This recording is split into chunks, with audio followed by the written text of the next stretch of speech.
Hello दोस्तों, आप लोगों का हमारे यूट्यूब चैनल एग्ज़ाम पथ पे स्वागत है। तो दोस्तों, आप लोग कैसे हैं? आई होप कि आप लोग अच्छे होंगे और तैयारी भी अच्छी चल रही होगी।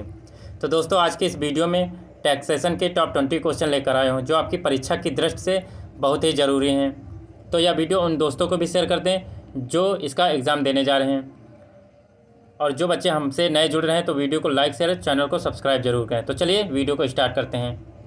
पहला क्वेश्चन देखते हैं। पहला क्वेश्चन है, आयकर कानून का मूल स्रोत है आयकर अधिनियम 1961, आयकर निगम 1962, सीबीडीटी द्वारा जारी परिपत्र या अधिसूचनाएं, न्यायालयों के निर्णय। तो आयकर कानून का मूल स्रोत है आयकर अधिनियम 1961। ऑप्शन ए सही है, एक का ए सही है। अगला क्वेश्चन, क्वेश्चन नंबर 2। क्वेश्चन है, आयकर की दरों का उल्लेख।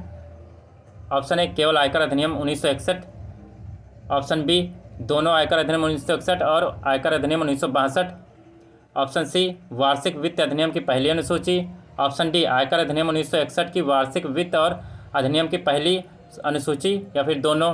तो इसका सही आंसर ऑप्शन डी, आयकर की दरों का उल्लेख आयकर अधिनियम 1961 और वार्षिक वित्त अधिनियम की पहली अनुसूची, दोनों। डी सही है, दो का डी सही है। अगला क्वेश्चन, क्वेश्चन नंबर 3। क्वेश्चन है, वह वर्ष जिसमें आयकर योग्य है किसके रूप में जाना जाता है, और जिस वर्ष में आय अर्जित किया जाता है वह किस रूप में जाना जाता है? पिछला वर्ष या निर्धारण वर्ष, निर्धारण वर्ष या पिछला वर्ष, निर्धारण वर्ष और निर्धारण वर्ष, पिछला वर्ष, पिछला वर्ष। तो वह वर्ष जिसमें आयकर योग्य होता है वह निर्धारण वर्ष के रूप में जाना जाता है, और जिस वर्ष में आय अर्जित की जाती है वह पिछला वर्ष के रूप में जाना जाता है। तो इसका सही आंसर ऑप्शन बी, 3 का बी सही है। अगला question, question number 4।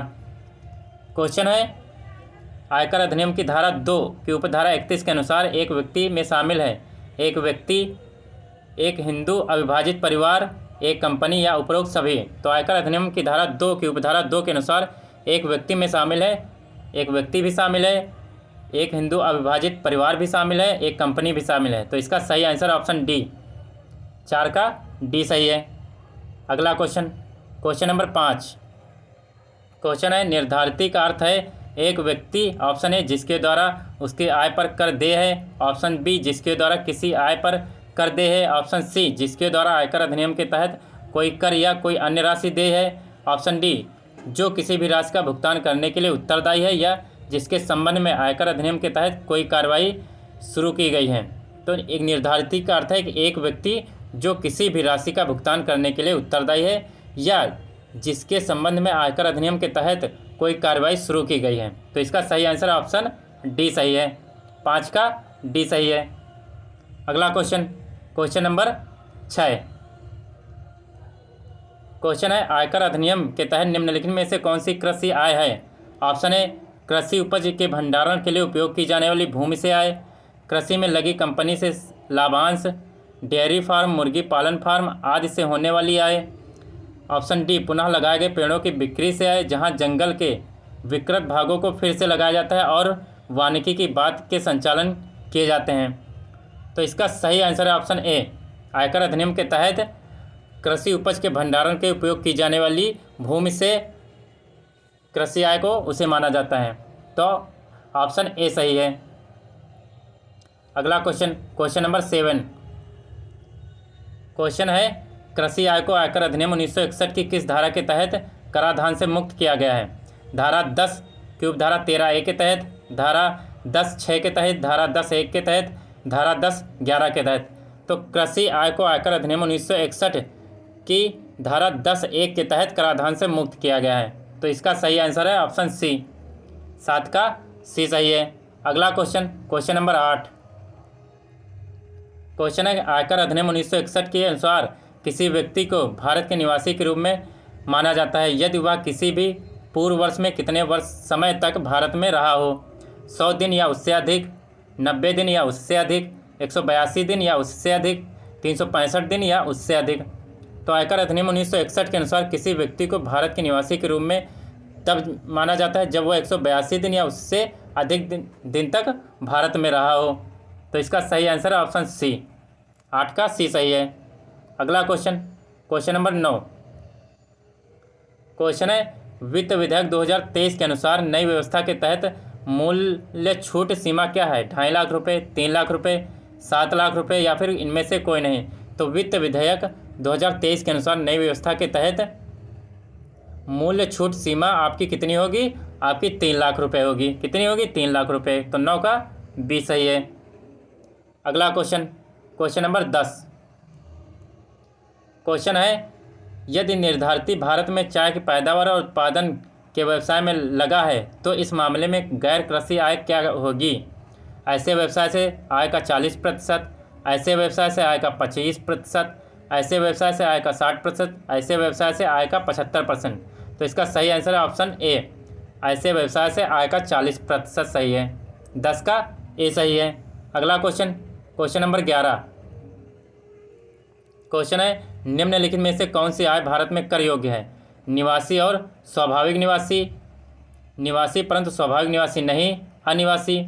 Option A 1 या 3 सही है, ऑप्शन बी 2 या 3 सही है, ऑप्शन सी ये तीनों सही है और ऑप्शन डी क्या कह रहा है? 1 या 2 सही है। तो इसका सही आंसर है ऑप्शन सी, ये तीनों सही है। निवासी और स्वाभाविक निवासी, निवासी परंतु स्वाभाविक निवासी नहीं है, अनिवासी। इसलिए इसका सही आंसर है ऑप्शन सी। अगला क्वेश्चन, क्वेश्चन नंबर 12। क्वेश्चन है कृषि के साथ गैर कृषि का आय आंशिक समेकन किसके मामले में किया जाता है? फर्म के मामले में, कंपनी के मामले में, सहकारी सोसाइटी के मामले में या फिर एओपी या बीओआई के मामले में। तो कृषि के साथ गैर कृषि का आय आंशिक समेकन एओपी या बीओआई के मामले में किया जाता है। तो 12 का डी सही है। अगला क्वेश्चन, क्वेश्चन है 13। एक व्यक्ति जो एक आधार शर्त या एक अतिरिक्त शर्त को पूरा करता है वो होता है निवासी, अनिवासी, निवासी लेकिन सामान्य तौर पर निवासी नहीं, या इनमें से कोई नहीं। तो एक व्यक्ति जो एक आधार शर्त या एक अतिरिक्त शर्त को पूरा करता है वो निवासी लेकिन सामान्य तौर पर निवासी नहीं। ऑप्शन सी सही है। 13 का सी सही है। अगला क्वेश्चन, क्वेश्चन नंबर 14। क्वेश्चन है सीबीडीटी को किसके द्वारा नियंत्रित किया जाता है? केंद्रीय सरकार द्वारा, राज्य सरकार द्वारा, एओपी द्वारा या फिर इनमें से कोई नहीं। तो सीबीडीटी को केंद्रीय सरकार द्वारा नियंत्रित किया जाता है। ऑप्शन ए सही है। 14 का ए सही है। अगला क्वेश्चन, क्वेश्चन नंबर 15। आयकर अधिनियम 1961 के अनुसार वेतन पर कर लगता है? बिल्कुल भी कर योग्य नहीं, देय आधार पर, प्राप्ति आधार पर, देय प्राप्ति आधार जो भी पहले हो। तो आयकर अधिनियम 1961 के अनुसार वेतन पर कर तब लगता है जब देय या प्राप्ति आधार जो भी पहले हो। ऑप्शन डी सही है। 15 का डी सही है। अगला क्वेश्चन, क्वेश्चन नंबर 16।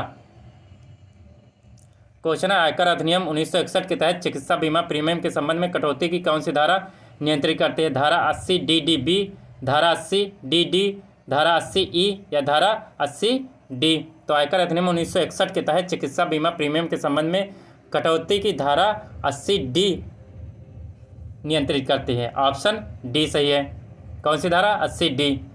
अगला क्वेश्चन, क्वेश्चन नंबर 17। क्वेश्चन है सरकारी कर्मचारी के मामले में मासिक पेंशन आंशिक रूप से कर योग्य, पूरी तरह से छूट। सरकारी कर्मचारी को कानून के अनुसार नहीं मिल सकती असंबद्ध पेंशन, पूरी तरह से कर योग्य। तो इसका सही आंसर है पूरी तरह से कर योग्य। ऑप्शन डी सही है। अगला क्वेश्चन, क्वेश्चन नंबर 18। क्वेश्चन है आकलन वर्ष 2018-19 के लिए 2.5 लाख रुपये से 5 लाख रुपये की आय के बीच आयकर स्लैब के लिए कर की दर क्या होगी? 5%, 20%, 15% या फिर 10%। तो 2.5 लाख से 5 लाख के बीच आयकर स्लैब की कर की दर 5% होती है। तो ऑप्शन डी सही है। 18 का डी सही है। अगला क्वेश्चन, क्वेश्चन नंबर 19। एक सरकारी कर्मचारी द्वारा प्राप्त अरूपांतरित अनकम्प्यूटेड पेंशन पर कितनी छूट मिलती है? पूरी तरह से छूट प्राप्त है, 50% की छूट, पूरी तरह से कर योग्य या 20% छूट। तो इसका सही आंसर है ऑप्शन सी। एक सरकारी कर्मचारी को प्राप्त अरूपांतरित या फिर अनकम्प्यूटेड पेंशन पर पूरी तरह से कर योग्य छूट प्राप्त है, पूरी तरह से कर योग्य है। ऑप्शन सी सही है। 19 का सी सही है। अगला क्वेश्चन, क्वेश्चन नंबर 20। क्वेश्चन है कर निर्धारण वर्ष 2020-21 के लिए सकल वेतन में से धारा 16(I)(a) के अंतर्गत मानक कटौती होगी 75,000, 40,000, 10,000 या फिर 50,000। तो कर निर्धारण वर्ष 2020-21 के लिए सकल वेतन में से धारा 16 की उपधारा I(a) के अंतर्गत मानक कटौती आपकी 50,000 रुपये होती हैं। तो 20 का डी सही है। तो ये आपके 20 क्वेश्चन हो गए। ये बहुत ही इंपॉर्टेंट क्वेश्चन हैं, जो भी एक बार देख लेगा ये इसमें से कम 3 या 4 क्वेश्चन आपको एग्ज़ाम में ज़रूर मिलेंगे। तो यह वीडियो अपने उन दोस्तों को भी शेयर कर देना जो इसका एग्ज़ाम देने जा रहे हैं। और जो बच्चे हमारे चैनल से नए जुड़े हैं तो वीडियो को लाइक शेयर, चैनल को सब्सक्राइब करना जिससे आपको हमारी हर वीडियो हर रोज़ आपको मिले। तो आज के लिए धन्यवाद। कल फिर से एक और वीडियो लेकर आऊँगा।